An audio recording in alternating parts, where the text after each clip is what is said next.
hello लोगोफोर आंनि अफ्रि दैमारि चेनेलाव नोंथांमोनखौ आरोबाव फिन खनसे बरायफिनबावबाय आं दंफैयो दा सिसुबारियाव गामिनि रायजोफोरजों एसे रायलायनो बा सावरायनो फैबावदों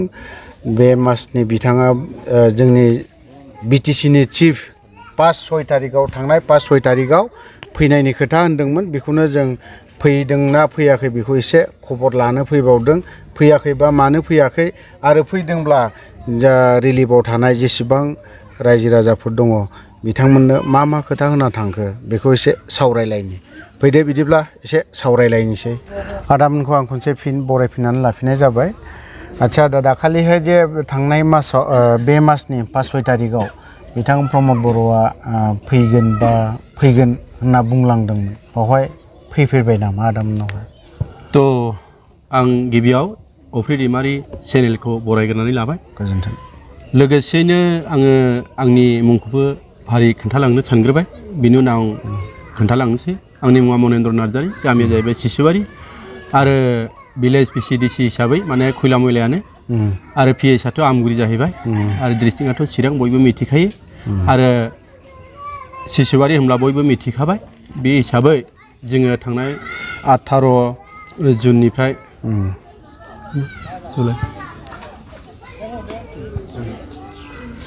निफ्राय लानानै दिनैहाय जुलाइ 20 जाबाय जों जिरायनाया फ्रायानो मास मोनसेनि बारलांबाय दा थायै दाख्लि जोंनि दा जोंनि जिथु जोंनि फंबाया सोंदों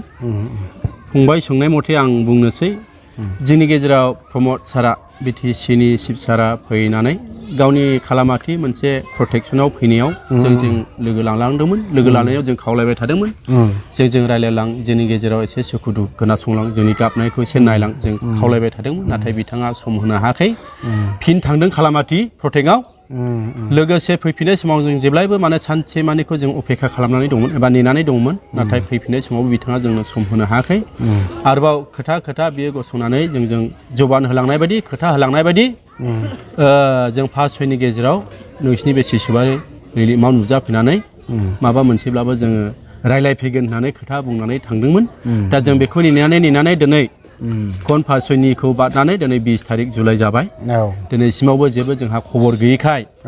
जोङो जोंनि खाथि खालानि गोख्रों जोंनि आनसलिकनि आबसु सेंग्राफोरखौ जाहाथे एसे बुंहरनो आरो जोंनि इउपिपिएल दोलोनि ब्लक दैदेनगिरि बिथांमोननो जाहाथे एसे बुंहरनो जाहाथे जोंखौ एफा गिदिर गामिया दिनै जोंहा सुरमार जागासिनो दङ बर' जानानै एसटि जानानै बिटिआरनि मोनथायाव गोग्लैनायाव थानानैबो जुदि जों एफाराब माने असान्थियाव थानांगौब्ला थांनाय बोसोरनिफ्रायनो जोंहा खुनु जानाय लोंनाय थिग गैया फरायनाय गाननाय जोमनाय थिग गैया मावनाय दांनाय थिग गैया आरो दैज्लां बोथोराव जागायजेननायनिफ्राय देग्लायथ' फ्राय बुंनो थाङोब्ला दासिमावसो थारमाने बर'आव बुङो हालमाजि होननानै बुङो सुखिदारबो बुंनानै बुंजायो बे सुखिदार फैजेननाय बायदिल' जों देग्लायनि बानाखौ सानजेनदों आरो बे सुखिदार फैजेननायावनो जों ओरैबायदि माने ओरैबायदि भुगिनो गोनां जाबाय खुनु माने थांनो हाले ओरैबायदि अबस्थायाव थाबाय आरो जेब्लानाखि सुखिदारा एबा हालमाजिया प्रेसिडेन्ट सेक्रेटारिनो खबर हैनानै खिन्थागोन अब्ला प्रेसिडेन्ट सेक्रेटारिया रायजो राजाखौ लानानै हयथ'बा ओरै थांनांगौ होननानै जों माखाखौ हयथ'बा नाख्लाय फैफिननो हागौ जेराव जेरैहाय खालामाथि जिथु हरै थांनाय 60% दै थांनाय बिजनि एरियाजों एबा कुमरसालि एरियाजों बाथाबारि एरियाजों थांनाय बे दैयाबो होथेजाबाय नाथाय जोंनिजों दिनैसिम जेबो माने होथेनायनिसिम जों जेबो माने खोनानो मोनाखै होथेगोन होथेया बेखौबो जों डिटेल्स माबाया मैया थांनाय 19 तारिखआवहाय एसे माबा नायलायदों होनदोंमोन बेसिम माब्ला जागोन बेखौबो जों बुंनो हाया दा जों बेखौ मिथिया बेनिखायनो जोंनि खाथियावनो थानाय आनसलिक अफिस दंखायो जोंनि आबसु सेंग्राफोर थाखायो बिथांमोना जाहाथे एसे जोंखौ नायफैनो थाखाय खावलायहरनो बुंहरनो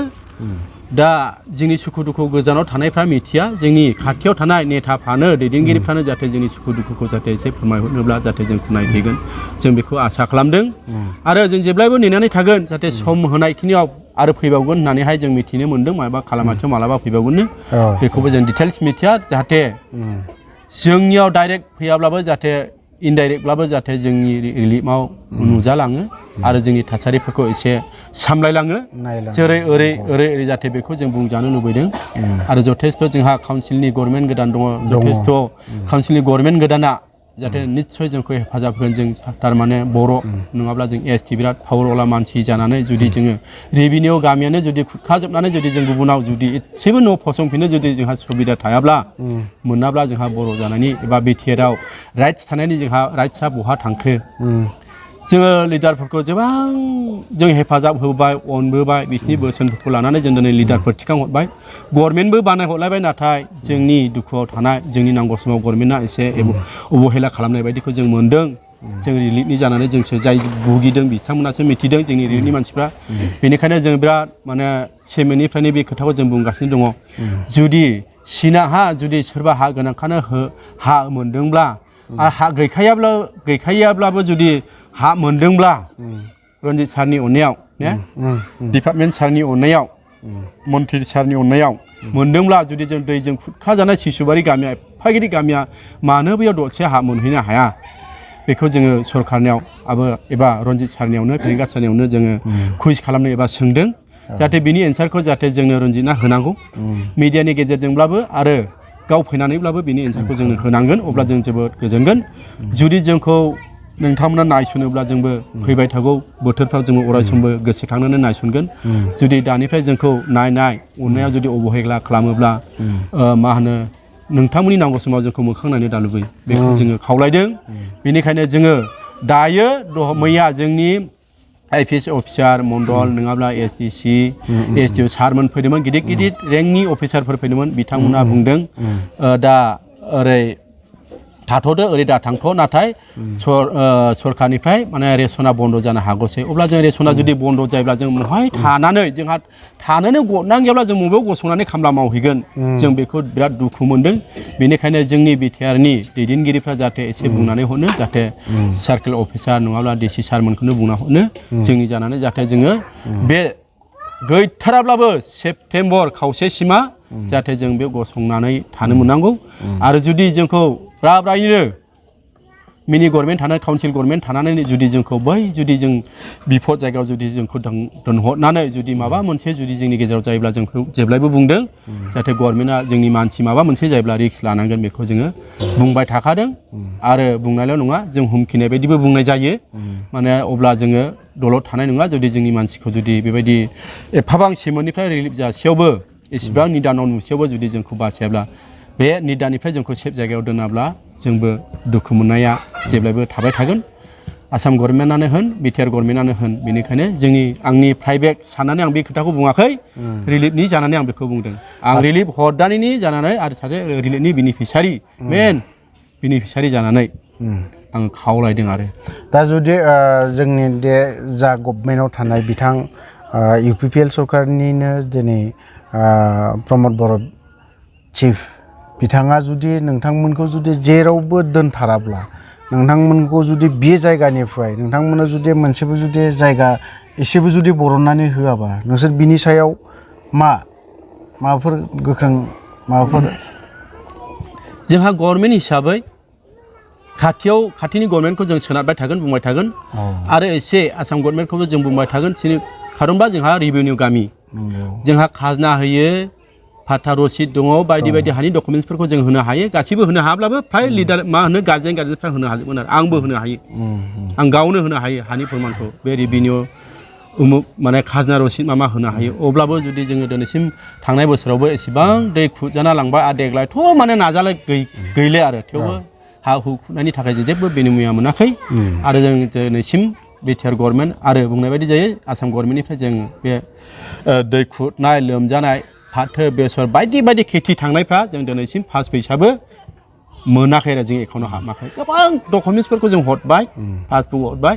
आरो बिटिसिआवबो चिफ सारनोबो हरबाय गावनो फैनानै बिलांनायखाय नाथाय बेफोर गासिबो माने खारजो गैयै बायदि जानानै थानायखाय जोङो खावलायदों जाहाथे बेखौ खारजो गोनां खालामफिनो जोंनि हा हु थांनाय खेथि बाथि थांनाय गाम्बारि बागान थांनाय गय बागान थांनाय बायदि बागान थांनायफोरखौ जाहाथे एसे माबा मोनसे क्षतिपुरनखौबो जों मोननो हायो जों बेखौ खावलायदों आरो दा जुदि एमसिएलएफोरा फैदोंना फैयाखै जोंनि बिटिसिनि एमसिएलए बा गुबुन संगठन माबा बे बिपिएफनिनो होन इउपिपिएलनिनो होन बिसोर फैदोंना फैयाखै जोङो बिटिसि एरिया हिसाबै बिटिआर हिसाबै जोंहा निसिमा समस्ति जायो निसिमा समस्ति हिसाबै जोंहा जेम्स बसुमतारी दङ प्रेजेन्टआव गभर्नमेन्ट दानो हायाखैब्लाबो बिथाङा फैदों नायफैदों खेबनैसो नायफैनानै जोंखौहाय माने फैनायजों लोगोसे रायलायलांदों नाथाय बिथाङाबो जेबो गभर्नमेन्ट दानो हायैखाय जेबो खोथा होनो हाया बिथांखौबो जों बाख्नायनांगोन फार्स्टआवनो बिथाङा नायफैदो जोंखौहाय खेबनै बायदि आं गैयाब्लाबो गोबां मानसिफ्रा बुंबाय जोंखौ नायफैदों होननानै मालाबाफोर ओरैनो MCLA बिथां एक्सन दिपनि सावरायग्रायाबो फैदोंमोनदां बावहाय बेरायफैदोंमोन सावरायग्राया थांनाय बोसोराव फैदोंमोन आरो थांनाय बोसोराव मोनसे जबानबो होलांदोंमोन नाथाय जबान होनायजों 3थि 4थिसिम जबान होदोंब्लाबो मोनसे जबानखौनो होदोंब्लाबो बिथाङा मावफुंनो हायाखै गावनि फेसबुक पेजनि गेजेरजों खावलायदोंनो निमाहा खावलायदों जोंनि रिलिफनिफ्राय नाथाय जोंबो बेफोरखौ एसेबां गोरों नङिखाय नायजोबनो हायाखै दा बे आरो खिन्थु जोङो बिराद माने मिथियाव सावरायग्रा सारा जोंनो थिं जासिलांदोंमोन मानो दाबो सफैया जों बेखौ बुंबाय थादों मिडियानि गेजेरजोंबो आरो खुगाजोंबो खुगा जों रायलायबाय थादों ओमफ्राय जोंनि ब्लक लेभेल इउपिपि ब्लक लेभेल एबा आबसु लेभेलनिफ्रायबो मोजां खोथाखौ बुंनो हायाखिसै होफैनाय होफैयैखौहाय नाथाय दिनैसिम गैया नाथाय बिथाङा जोंनि गेजेराव खावलायदों होननानै जों खोनानो मोनफिनदों बिथाङा खावलायदों निमाहा बिदों आं बे खामानिखौ मावनो हायाखिसै होननानै आंखौ निमाहा होदों होननायखाय जों जोबोद गोजोनदों उनाव मिथिनानै जाहाथे सावरायग्रा साराबो जोङो गाज्रि मोनाखै जाहाथे जोंखौ नायफैथों आरो जथेस्थ' नायफैथों आरो जों मस्ट वेलकाम खालामगोन आरो जों जेब्लायबो अपेक्षा नेनानै थाबाय थागोन आरो जों साफ्रोम लिडारखौबो जोंहा खुनु पार्टिनि जोंहा जेबो गैया जिखिजाया लिडारानो गिर्जायारि होन बा मर्सिनारि होन जों बेफोरखौ मस्ट जों वेलकाम खालामो खारनबा जों बिराद दुखुआव गोग्लैनानै दङ जोंनि दुखुआ गाब्लाबो गाबख'नो हायि बायदि जायहा फैयो बे बुजिलाङो फैयाब्ला ओरैनो सा अंगुना आङा होननाय बायदि जायो जायहा फैगोन मोदै गलांगोन दा बेनिखायनो आं गले गले बेखौ आं जोंनि दानि बिटिआर गभर्नमेन्टनिनो दैदेनगिरि गाहाय जोंनि प्रमद बर' सारखौहाय खावलायदों जाहाथे एसेब्लाबो जोंनि बे बुंनायनि सायाव एसेब्लाबो गावनि मिडियानि गेजेरजों नङाब्ला गावनि फैनायनि गेजेरजों जाहाथे जोंखौ गोजोन होयो थांनाय बोसोराव गोबांथार खोथा बुंदोंमोन दा जुदि बे मासनि गेजेरावनो प्रमद बर'आ जुदि मोनफैयो नोंथांमोना बिनि सायाव मा आसा खालामगोन जोङो आसा खालामगोन माने जोङो सासे सुबुं जानानै बयहाबो मोनसे न'खर थायो बे न'खरखौ दाफुंनो थाखाय बा दाफिननो थाखाय जोंहा बिराद माने गोसो दा बे न'खरखौ जों बहाय जिरायफिनगोन बिनि दासिमबो ओरै थाज्रांदो होनलाङो फैनानै सोरबा लिडारा थाज्रांहैयोब्लाबो सोरबा मालाबा डिपार्टमेन्टनि फरेस्ट डिपार्टमेन्टनि मानसिफ्रा होखारफैयो ओरै थानो मोनालै होनफैयो गोख्रै बोथ्रोदनांगौ जायो बेनिखायनो जों दा थानोनो गिदों जुदि नैबाव थादो होननानै गावसोरनो जुदि ओरै खालामनोसै जुदि थाथारदो दिनैनिफ्रायनो होनब्ला जोंहा बाव थागोन आरो जायखौ बुंबाय थादों जों रिलिफ बे जों रिलिफआव दङ बेथ' दैनि जायगा बेयाव खुनु माने जों आलासि बायदिल' देग्लायनो रिलिफआव खालमासिजोंबो थायोब्ला दोनफिनोब्ला जों खालमासिनो जों रिलिफ जाफिनगोन बे जोंनि नुनाय बे आरो रिलिफनि हास्थायनाया बेनो जिहेथु जोङो सिसुबारि गासैबो रायजो राजाफ्रा हाफ्रा गैखाले हिसाबै जों सरकारनिफ्राय लेन्डलेस सार्टिफिकेटखौ जों लुबैबाय थादों आरो बेखौ जोंनो सरकारा जेरैब्लाबो होनांगोन जाहाथे जोंहा लेन्डलेस माने जोंहा एकदम माने खुनु हा गैखाले हिसाबै जों लेन्डलेस सार्टिफिकेटखौ जोंनो होथारनांगोन आरो जों मोनथारनांगोन बिनि उनावहाय जों हयथ'बा मायबा थाङोब्लाबो हयथ' जायगा मोननोबो हागौ बेनिखायनो जोंनो बे मा होनो लेन्डलेस सार्टिफिकेटखौ जों सरकारनिसिम डिसि सार नङाब्ला जोंनि बिटिआरनि दैदेनगिरि चिफ सार प्रमद नङाब्ला डिपार्टमेन्ट हिसाबै जोंनि रनजित सार बिथांमोना जेरैब्लाबो जोंनोहाय सरकारजों रायलायनानै जोंनो बे जेसेबांनाखि जों न'खर दङ बिनि सार्टिफिकेटखौ होनांथारगोन आरो लेन्डलेस दा जुदि बायचान्सआव जुदि गभर्नमेन्टआ बे नोंसोर जिहेतु सार्टिफिकेट बिदों बे सार्टिफिकेटखौ जुदि होआबा मा नोंसोरो राजा लामा गाथेनाय बा सुबुंगमा बा बिदिनो होसिख्रावनायनि हाबाफारि लानायनि बेबस्था लादों नामा नोंसोर जों बेखौ रायलायगासिनो दङ जों लागोन जुदि होथाराब्ला हयथ'बा एसे सम नांनोबो हागौ बेसिमाव जुदि होआब्ला जों बेखौ खालामगोन निस्सय जों डिसि अफिसाव थांनानै एसेब्लाबो जोङो खुद्रिहैगोन ज' थांनानै रिलिफनि जानानै आरो सिसुबारि रिलिफ होननानै जोङो मोनसे माबा लानानै जों होख्रावहैगोन आरो जेनेबा जोंनो इदि नांगौ होननानै आं आदाखौ हामबाय होननानै बुङो जायखिजाया बर'नि दैदेनगिरि नोंथांमोना एसे खोनासंनानै नायदो जुदि आंनि भिडिअखौ जुदि नोंथांमोना जुदि नायदोंबा सोरबा फेरेंगायानो होन सोरबा प्रमद बर'आनो होन सोरबा गबिन्द बसुमतारी होन नोंथांमोना जुदि नायदोंब्ला बिथांमोननि जाखिनि रिलिफआव थानाय बिथांमोननि जाखिनि दुखु खस्थ बिथांमोननि जाखिनि थानायनिफ्राय गासैबो ओरैबायदि दुखु खस्थ जानानै दं बुंनो थाङोबा EM रनजित बसुमतारी बिथाङा बेफोरबायदि दुखु खस्थखौ सानसे समाव लानानै फैदों आरो बिथां गबिन्द सार बिथाङाबो सानसे समाव दुखु खस्थ'खौ लाना फैदों जायनि जाहोनाव दिनैहाय बिथांमोना बै दुखु खस्थ'आव थानो गोनां जादों ओंखायनो नोंथांमोनाबो बुजिनानै बा साननानै बिथांमोननि जाखिनि दुखु खस्थ' खालामनानै थानांनाय जानायनिफ्राय उन्दुनायनिफ्राय बेफोरबायदि दुखु खस्थ' लानाङा जाहाथे बिथांमोनाबो जाखिनि मोननांगौ मोन्थाय दं बेफोरखौ नोंथांमोना होनानै होयो आं आसा खालामदों बेखौ बिथां प्रमद बर' बिथां जे BTCनि चिफ बिथाङा फैनानै बेखिनिखौ खोथाखौ होलांगोन होननानै आसा खालामदों थ' लोगोफोर आं बिदिखौ बारा गोलाव खालामनो सानाखै बेखिनियावनो दोनथ'नाय जाबाय जय बर' हारिनि